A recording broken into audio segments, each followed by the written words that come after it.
Salutations. My name is Darius Sahatsada.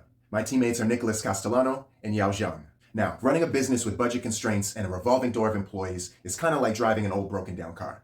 Instead of wrestling with constant inefficiencies, let's pull over, fix things up, and then get back on the road. First, let's pop the hood and take a look at the engine. Your engine is your executive level, the decision makers, and the systems they implement. If your budget constraints are leaving you with a tank half full of gas, you better make sure your engine is running properly so you don't waste any. Engine problems could be sluggish systems, outdated practices, or maybe even a bit too much top brass for your current ride. So how can you tune up your engine? Well, you could take a closer look and make sure all the little pieces work and make sense.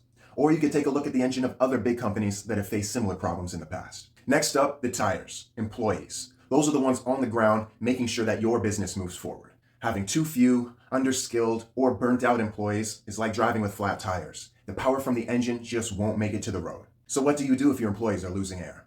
Well, if your employees are burnt out, it means you need to start saying no to new projects or learn to outsource when appropriate. You also need to make sure that you have the right employees for the terrain, and it never hurts to have a spare tire. Now picture this, the engine's fixed, the tires are on, what's moving everything forward? It's the driver. The driver is the management of your business. It doesn't matter if your business runs like a Ferrari if the driver keeps crashing it. A good manager is a true leader. They can get their team to work harder and even make sacrifices that they wouldn't make otherwise. To improve leadership, you need to invest in your leaders.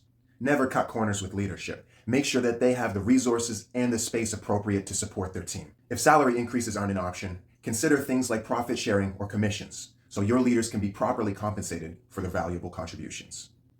In this little car analogy, we've given you a new perspective, not just to answer your current questions, but to give you a new lens for future decision making. Fine-tune your engine, reinforce your tires, and lead with vision.